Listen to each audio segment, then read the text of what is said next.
Hey guys, welcome back. So I've already primed and did my brows off camera, so now I'm just using the shade Brûlée from MAC to set everything in place so that it makes it easy to blend.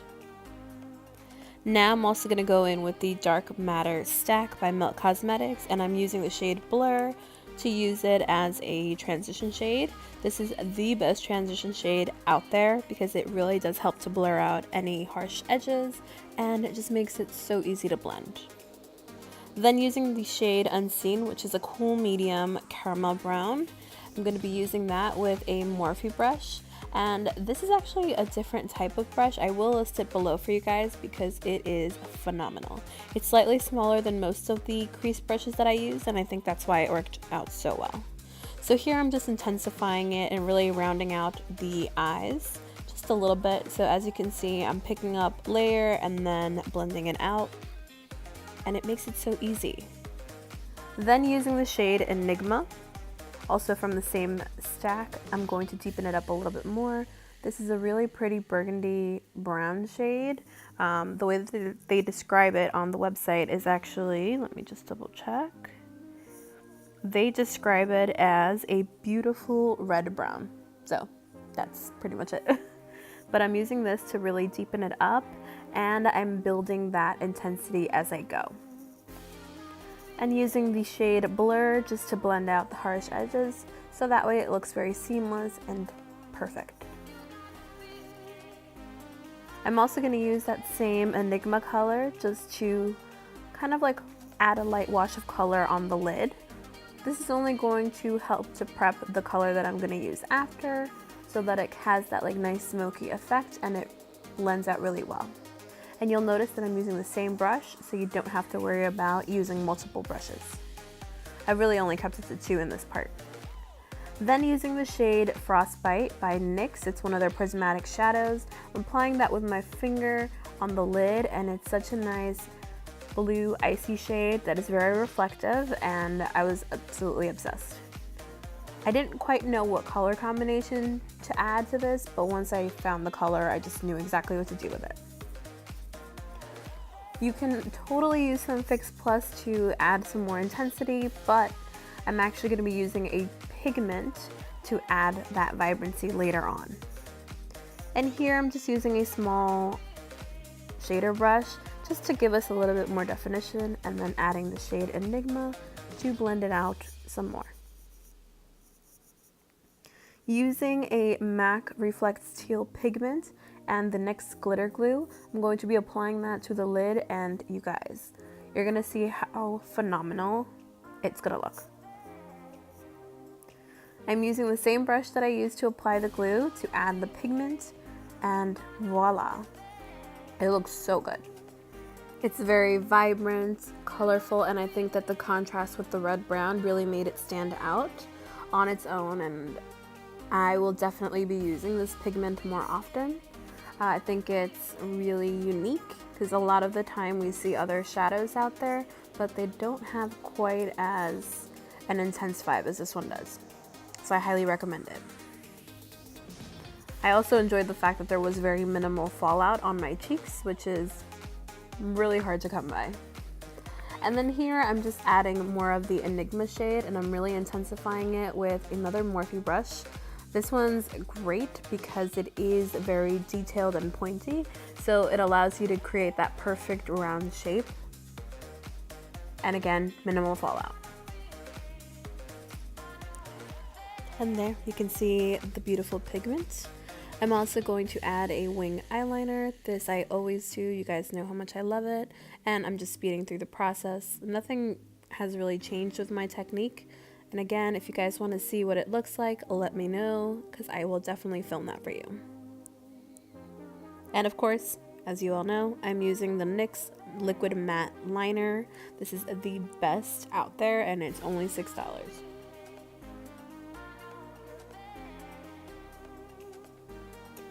I'm also going to add more of the Enigma shade now that I've added the wing, just so that it gives us more definition and that, you know, it blends out smoothly without it interrupting the wing. And then I'm going to use the shade Blur to blend out those edges. I'm telling you, this is so good. If you have to get a single shadow from Melt Cosmetics, it's definitely Blur. You will not regret it. I'm also going to coat my lashes with the Big Colossal Mascara, or the Big Shot Mascara from Maybelline, just to prep them for the lashes. The lashes that I'm using today are the Nubounsom Russian Black. These are so fluffy and dramatic, but they still allow the eyeshadow to peek through. I've really been enjoying their lashes lately. And to deepen up the eyeshadow just a bit more, I'm gonna use Enigma again. It's very blendable, as I've mentioned, and it doesn't leave any harsh edges, which is great. I mean, it does a little, but they're not nearly as bad as with other eyeshadows that tend to be the same color. So I feel like the formula is phenomenal. I'm also using the Photo Finish Primer from Smashbox and the MAC Studio Finish Foundation. I almost confused the two, but this foundation gives such a flawless finish to the skin, and it's a very full coverage if you build it up to be that way. So here I'm applying about 2 layers of this foundation and using a beauty blender so that it gets rid of the cakey effect that it could give. It also helps to make sure that the beauty blender is dampened because it will give the best skin effect to your face and the coverage will not be so heavy. For concealer, I'm using the Tarte Shape Tape Concealer in the shade Tan, and I'm placing it all in the usual areas, the under eyes, forehead, nose, and chin, and anywhere that I feel like I might have not had the best coverage. I'm also using, again, the same dampened beauty blender just to blend it out.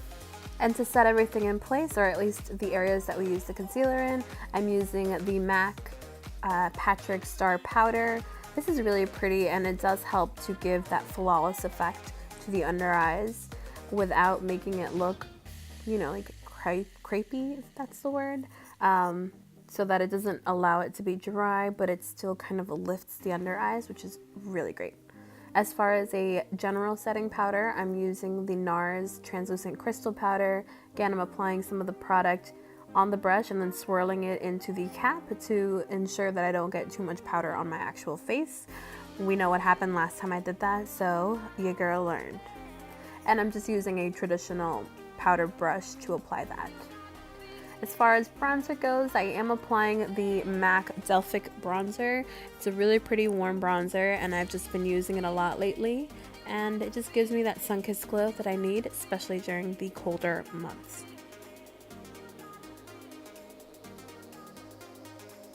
And add as much or as little as you'd like. You guys know me, I like to look like a nice little baked potato. As far as contour goes, I'm using the Bobbi Brown bronzing powder in the shade Natural and a Sigma brush to give me that chiseled effect. And then for blush, I'm using Peaches, and I believe the other shade is called Fleur Power, I believe. It's like a really pretty pinky tone. I figured it would be nice to mix the two together just to give a little more dimension to the cheeks. And I haven't used these blushes in a very long time, and I don't know why because they're that good. I'm also using Hustle Baby from the Fenty beauty line as a highlight shade, and it's the first of 2 highlights that I will be using. This one is really blinding, but I feel like maybe the brush that I used didn't work with it as well. So instead of that, I'm also going to be using the Laura Mercier Indiscretion highlight just to add a little bit more intensity because I know that it works well with the brush that I used. To allow everything to kind of melt into the skin, I'm using the Smashbox primer water just to give us that luminosity back to our face and get rid of that powdery effect that we can sometimes get. And I'm going in with the shade Blur and the same blending brush on the bottom, as well as the shade Unseen, and of course the shade Enigma. This will help to round out the eyes even more and make sure that everything is that much better. I'm also adding some of the same mascara that I applied to the upper lash, just to give us some extra length. And moving on to the lips, I'm applying the Mahogany lip liner from MAC Cosmetics, which is one of my new faves of all time. Like, it's the perfect color, and it's probably the color that I've been searching for my entire life. And after I use that, I'm going to be using the shade Del Rio, which is pretty much the perfect red brown lipstick color from MAC as well. I have a lot of MAC products lately, and I'm not mad at it because they've just been that good. A lot of them are classics, but this color I feel like worked perfectly with the shade Enigma, and it really brought everything out. And here I'm also just applying a little bit of concealer to clean up any of the edges, because I'm not always the easiest and, like, what's the word I'm looking for? Oh yeah, it's called neat. I'm not the neatest when it comes to applying lipstick, so that's why. And then for highlight in the inner corner, I'm actually using the MAC Cosmetics Gleam, or Double Gleam, and it just completed the entire look. And of course, right before I take my selfies and change, I always like to double check to make sure that the color is that much intensified. So here I'm just applying a little bit more of the Enigma shade with a tiny blending brush, just to ensure that it's really blended and that it's nice and rounded out. And there you have it. That is the final look. I hope you guys enjoyed it. This is by far my favorite look that I've created for you guys, and I can't wait to see you guys in the next video. Hope you guys have a great day. Bye.